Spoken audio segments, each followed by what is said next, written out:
Hello மக்களே, welcome back to our channel Priyanka creation. வீடியோக்குள்ளே போகிறதுக்கு முன்னாடி நம்ம சேனலில் இப்போ தான் ஃபஸ்ட் டைம் வீடியோ பார்க்குறீங்க, நம்ம சேனலை சப்ஸ்கிரைப் பண்ணிக்கோங்க. இந்த வீடியோவில் என்ன பார்க்க போகிறோன்னா, தமிழர்கள் பாரம்பரியமாக கொண்டாடுற ஒரு விழாக்களில் ஒன்றானதை பற்றி தான் இந்த வீடியோவில் பார்க்க போகிறோம். முருக பக்தர்கள் எல்லாருமே ஆவலாக எதிர்பார்த்துட்ருக்க ஒரு திருநாள்னே சொல்லலாம்.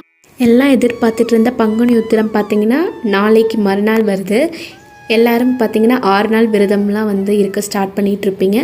5 நாள் விரதம் இருக்கணும்னு நினைக்கிறவங்களும் ஸ்டார்ட் பண்ணிகிட்ருப்பீங்க. இதெல்லாம் தவற விட்டவங்க பார்த்திங்கன்னா பங்குனி உத்திரம் அன்னைக்கு ஒரு நாள் விரதம் இருக்கலாம். ஒரு நாள் விரதம் இருக்க என்ன செய்யணும்னா, விரதம் இருக்கிறதுக்கு நாளே வீடு எல்லாத்தையும் சுத்தமாக க்ளீன் பண்ணிடணும். சாமி ஃபோட்டோவெல்லாம் க்ளீன் பண்ணிவிட்டு பங்குனி உத்திரம் அன்னைக்கு காலையில் எழுந்து குளிச்சுட்டு முருகப்பெருமான் ஃபோட்டோவுக்கு வெற்றிலை தீபம் போடுறதுனா காலை வேலையிலையும் வெற்றிலை தீபம் போடலாம். அப்படி இல்லைன்னா மாலை வேலையிலையும் வெற்றிலை தீபம் போடலாம். வெற்றிலை தீபம் எப்படி போடலாம்னு சொல்லிட்டு நான் ஆல்ரெடி வீடியோவில் சொல்லியிருப்பேன். வேணும்னா அதை போய் செக் பண்ணிக்கோங்க. என்னோடய சப்ஸ்கிரைபர் சிஸ்டர் ஒருத்தங்க கேட்டிருந்தாங்க, எனக்கு புது வேலை வேணும், அதுக்காக நான் பங்குனி உத்திர விரதம் இருக்கலாமான்னு. கண்டிப்பாக விரதம் இருக்கலாம். எந்த ஒரு வேண்டுதலாக இருந்தாலும் முருகப்பெருமான் கிட்ட மனதார வேண்டினோம்னா கண்டிப்பாக தீர்த்து தருவார். திருமணம் ஆகாதவர்கள் நல்ல வரன் வேண்டும்னு சொல்லிட்டு விரதம் இருக்கலாம்.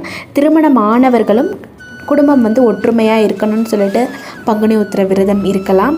கல்வியில் மேன்மை அடைகிறதுக்கும் பங்குனி உத்திரம் இருக்கலாம். வேலை விரதம் இருக்கலாம். குழந்தை வரத்துக்காகவும் முருகர்கிட்ட பங்குனி உத்திர விரதம் இருக்கலாம். விரதம் இருக்கவங்க பார்த்திங்கன்னா காலையில் உணவும் மத்தியான உணவும் எடுத்துக்காமல் மாலை 6 மணிக்கு மேலே முருகப்பெருமான் கோவிலுக்கு போயிட்டு விரதத்தை நிவர்த்தி செஞ்சுக்கலாம்.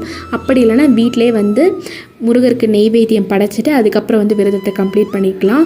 பங்குனி உத்திரத்தப்போ முருகர் கோவிலுக்கு அபிஷேகம் நடந்துச்சுன்னா பால் கொடுக்கறது ரொம்பவே நல்லது. அது நம்ம பாவங்கள்லாம் போகும் அப்படின்னு சொல்லுவாங்க. பங்குனி உத்திரம் அன்னைக்கு முருகருக்கு பாலால் ஆன நெய்வேத்தியம் படைக்கிறது ரொம்ப நல்லது. அப்படி நெய்வேத்தியம் செய்ய முடியலனாலும் வெத்தலை பாக்கு பழம் வச்சும் முருகப்பெருமானை வழிபடலாம்.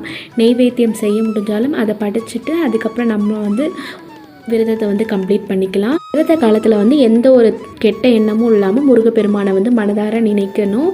அப்படி நினைக்கிறனால முருகப்பெருமான் நம்மளோட கோரிக்கையை ஏற்று நம்மளோட பிரச்சனையெல்லாம் தீர்த்து கொடுப்பாரு. இந்த விரத காலத்தில் கந்தசஷ்டி கவசம் படிக்கிறது ரொம்பவே நல்லது. திருப்புகழ் படிக்கலாம், வேல்மாறல் படிக்கலாம்.